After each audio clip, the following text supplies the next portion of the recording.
Às vezes, a verdade se esconde por trás de mensagens apagadas, desculpas vagas e noites que nunca terminam onde deveriam. O que você faria se descobrisse que a pessoa com quem construiu uma vida e uma família pode estar te traindo? Depois de anos de suspeitas, um homem finalmente encontra as peças de um quebra-cabeça doloroso, mas agora precisa encarar uma decisão impossível: seguir em frente ou deixar tudo para trás. Essa é a história de uma traição. Segredos é a luta para salvar o que resta de um amor. Estamos juntos há 8 anos e meio e temos uma filhinha de 2 anos e meio. Tive minhas suspeitas por anos, mas nos últimos 4 meses comecei a verificar o Facebook dela através de um celular antigo que ainda estava logado.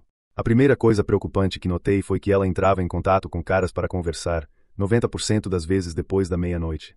Nada muito grave, mas mensagens como: "Ei, como você está? Sinto falta do seu rosto. Há quanto tempo, etc." Houve também algumas ocasiões em que ela passou o número dela para eles, dizendo que não usava muito o Facebook. Eu não tinha provas de que ela estava me traindo e não queria trazer o assunto à tona, já que tecnicamente invadia a privacidade dela, então não disse nada por enquanto. Verifiquei o Facebook dela a cada poucas semanas e comecei a notar mensagens deletadas. Elas apareciam nas notificações, mas quando eu ia ver, já tinham sumido. Nos conhecemos enquanto curtíamos festas quando éramos mais jovens. Eu desacelerei esse ritmo à medida que consegui um emprego decente que exigia mais horas, mas ela não diminuiu muito. Ela ia a um bar todo fim de semana, um lugar frequentado por muitas pessoas do nosso círculo, principalmente amigas dela. Acho que poderia chamá-los de conhecidos meus. 70% das vezes, o irmão dela ou amigos próximos do sexo masculino estavam com ela, então me sentia relativamente confortável com ela estando lá sem mim. Em novembro, liguei para ela por volta das 22 horas, quando a loja onde ela trabalha fechava às 21 horas, para saber se ela estava a caminho de casa para mim e nossa filha. Ela respondeu por mensagem, dizendo que ia passar no bar para tomar uns drinks. Fiquei decepcionado, mas não era algo incomum. Minha filha finalmente dormiu por volta das 23 horas. Como eu estava acordado desde as 3 horas da manhã, adormeci com ela. Acordo às 4h30 e ela ainda não está em casa. Ela costuma ficar acordada até às 5, e isso já aconteceu antes, mas ainda assim fiquei preocupado. Então, ligo para ela. Ela atende claramente bêbada e diz: "Não está nada bem."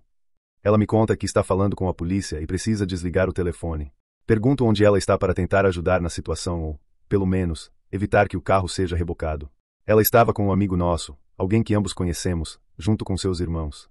Ela disse que estava levando para casa, perto da casa dele. Depois de falar com o irmão dela e tentar encontrá-la, finalmente chegamos ao local. Ela havia sido presa por dirigir embriagada e levada para a cadeia. O carro já estava sendo rebocado, e o amigo dela estava na caminhonete com o irmão dela. No entanto, o carro não estava em nenhum lugar perto da casa do cara. Ele foi encontrado em um bairro aleatório e foi denunciado como um veículo suspeito, deixado ligado. Era tarde da noite, e minha prioridade era tirar a mãe da minha filha da cadeia e recuperar meu carro. Depois de pagar a fiança dela, conversei com o irmão dela e ouvi a versão do cara. Mais tarde, quando falei com ela, as histórias não batiam. Ambos estavam mentindo.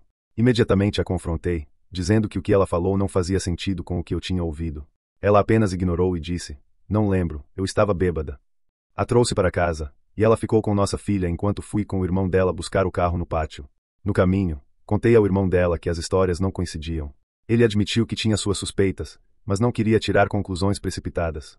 Quando peguei o carro de volta e abri a porta, meu coração afundou, a calcinha dela estava no banco. Mostrei para o irmão dela. Mesmo assim, ele ainda tinha dúvidas e disse que iria descobrir mais informações com o outro cara. Depois de trazer o carro para casa, verifiquei o cesto de roupas para ver se ela tinha chegado com alguma calcinha a menos, e não tinha. A confrontei sobre isso lá fora. Ela afirmou que os policiais devem ter mexido na bolsa de roupas dela quando ela ficou na casa do pai recentemente. Eu não acreditei, mas não tinha nenhuma prova concreta. Ela agiu como se estivesse enojada por eu ter perguntado e me olhou nos olhos, insistindo que nunca me traiu. Pedi desculpas, mas disse que a situação parecia muito suspeita, e foi por isso que eu tive que perguntar. Alguns meses depois, era janeiro, um dia antes do meu aniversário. Meu melhor amigo e o irmão dele vieram para beber um pouco. Exagerei um pouco e apaguei, mas antes disso, percebi o irmão do meu melhor amigo olhando para minha namorada. Na manhã seguinte, acordei desconfiado. Depois de levar minha namorada ao trabalho, já que ela não podia dirigir na época, verifiquei o celular antigo dela e olhei o Facebook. Encontrei mensagens do irmão do meu melhor amigo. Depois que eu tinha desmaiado, ele passou a noite inteira tentando dar em cima dela pelo Facebook. Ela não flertou exatamente, mas também não deu a resposta que eu gostaria que ela tivesse dado. Então, percebi outros 2 caras cujas mensagens haviam sido apagadas. Ela colocou ambas as conversas no modo fantasma, o que significa que as mensagens eram deletadas automaticamente. Eles trocaram mensagens até às 5h30 da manhã, e as conversas eram longas. Um dos caras era o mesmo com quem ela estava na noite em que foi presa. O outro era aquele de quem ela vinha apagando mensagens há meses, mesmo antes do acidente. Eu disse a ela que tinha visto as mensagens entre os três.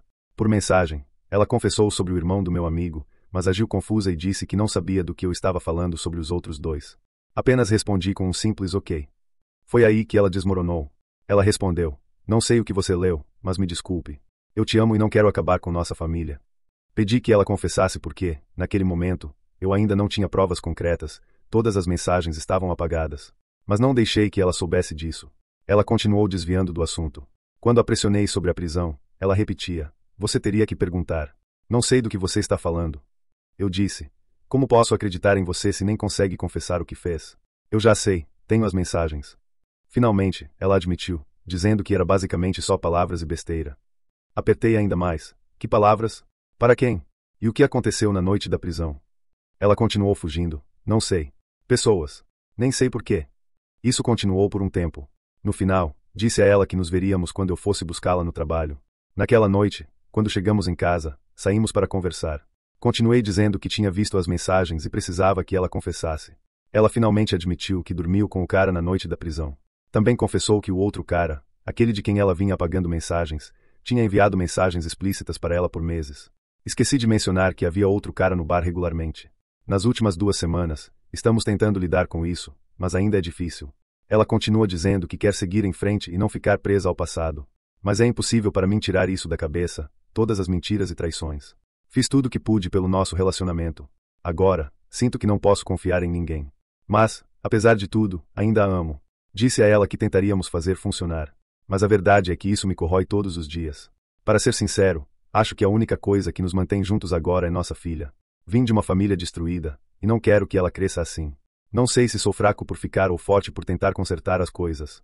Ela diz: para você, é fácil simplesmente ir embora. E talvez seja verdade. Então, quis seguir o caminho mais difícil e dar tudo de mim. Essa não é a primeira vez que ela mente para mim. Ela já mentiu sobre números de telefone, dizendo que os caras eram primos dela. Também já mentiu sobre onde estava. O próprio irmão dela uma vez me ligou, dizendo que ela estava aprontando e que eu deveria ir verificar. Cheguei ao bar ao mesmo tempo que ela, e ela estava com outro cara no carro.